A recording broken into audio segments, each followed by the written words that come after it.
Welcome back to the West Ham fans Premier League Roundup, the Premier League Countdown show. I keep getting confused with my Monday show.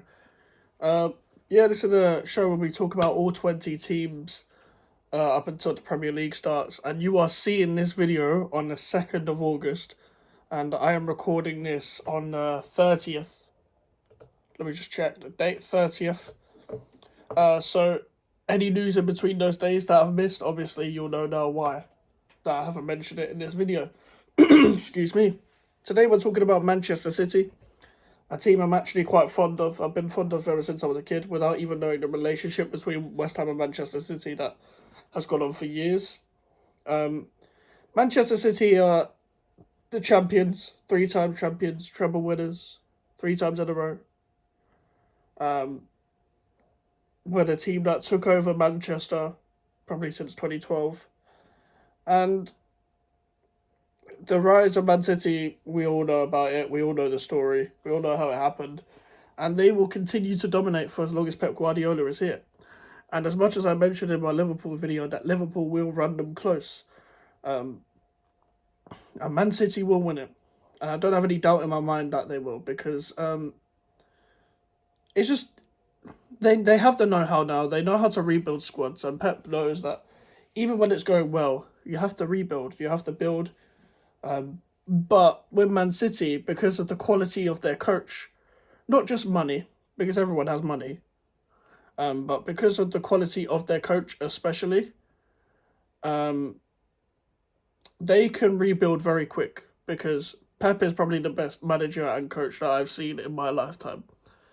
Yes, better than Fergie. Yes, better than Mourinho. Yes, better than Ancelotti. And anyone else that you want to throw into that mix. And Riyad Mahrez has gone to Saudi Arabia. Laporte might be on his way, although no one's bidding for him at the moment. And if I was a big club, I'd be bidding for Laporte straight away. Bernardo Silva will not go. He's always linked to a move away, but he will never. He won't go yet. I know he probably wants to go to a sunnier country, and trust me, I understand.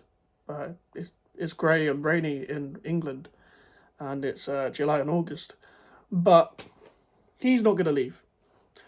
And Phil Foden will play way more appearances in the middle, on the right, sometimes on the left. He is a midfielder. He is a number 10 kind of player. And he will be the one to step up as the Riyad Mahrez leave and stuff like that, and the Gundogan's that have left as well. And even with elite players like Gundogan and Mahrez, like come on, let's be serious here. It doesn't mean they'll decline. I know De Bruyne's on his last legs, but he can still maybe not play to a certain amount anymore, but he can still give you a load of games. I think Haaland's only going to get better, and that's a scary thought for any other team that wants to challenge for the title. And it's scary that if Haaland's injured, they've got Julian Alvarez, who's a World Cup winner and a treble winner. That guy's had an amazing career straight away, and it's very straightforward with what to say about Manchester City. They will win the league again. I'm not sure how many players they will get in. I honestly think they'll get Gvardiol more than they'll get a winger. I don't know why my throat's playing up, so sorry for clearing my throat so much in this video. But Michael Elise, I saw they were linked with. They should get him, man.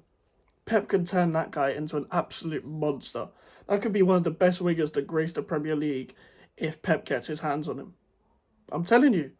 That guy, like Michael Elise, the talent that he has is mental, and if Man City could actually get him over the line, or I would like to see another winger at Manchester City after Mahrez leaving, just as a neutral watching them.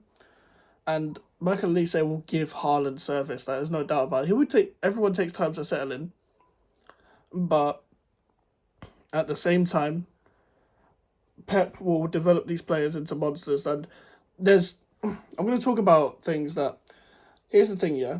When people analyse Manchester City, it's what I like to call lazy analysis. It's because of the money. That's the first one. Everyone has money.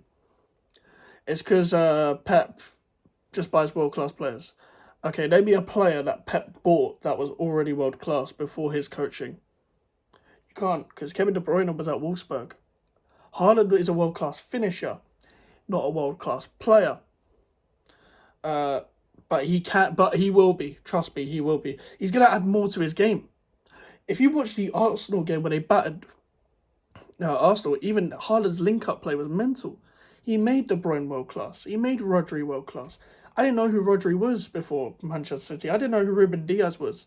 I didn't know who Edison was. Mahrez was a great player at Leicester, but he made him world-class.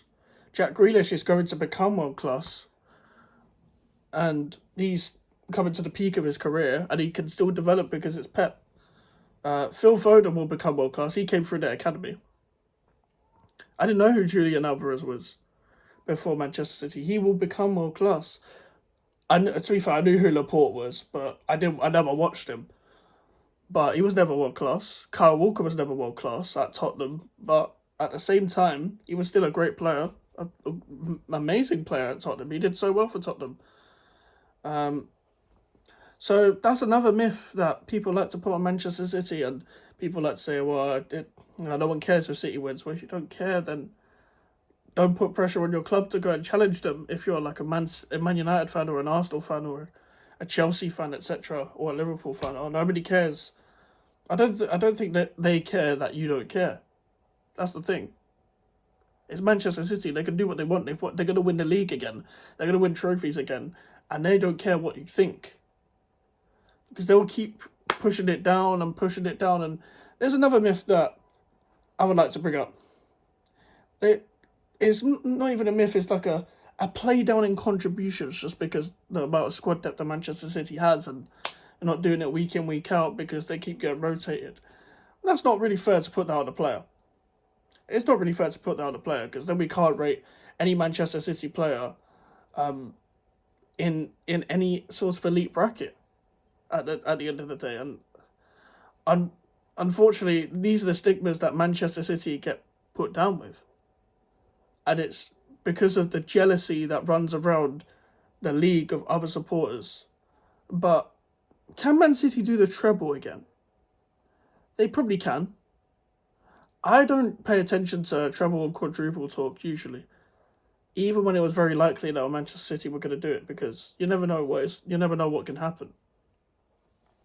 But they can win another. They will. Pep Guardiola will win another treble at Manchester City. I don't doubt that, because I just think that he just has no know-how now. Ruben Diaz's mentality as well, I want to mention, is amazing. I saw a quote that was like, even though we've won the treble, we still want to prove people wrong by going again. I'm paraphrasing, but it's something like that. And that's what you need, and he's probably going to be the captain at some point of Manchester City. He is. I love watching him speak about winning and his leadership. That is proper leadership right there. And he's only like 25. They bought him when he was 23. He was a young centre-back, but he brought leadership to their defence. Because Vincent Kompany had left. There was a Vincent Kompany-sized hole with his massive head that needed to be filled in defence. And Ruben Diaz doesn't have as much of a massive, huge head that Vincent Kompany has. But he has got that leadership. He might not be as good as Vincent Kompany, but he is amazing. Him, Stones, like Laporte, Akanji, Ake. Even the Akanji one, people were like, it's a bit dodgy because he makes mistakes. I didn't watch Akanji when he was at Dortmund because I don't like watching the Bundesliga. But he made a role for him. If you've got any sort of technical ability, Pep's got you for life. But yeah, that is it for the video, guys. Make sure to leave a like and subscribe to the channel. Social medias up in the description if you want to follow me. And the email for the inquiries. I'll see you guys tomorrow. Goodbye.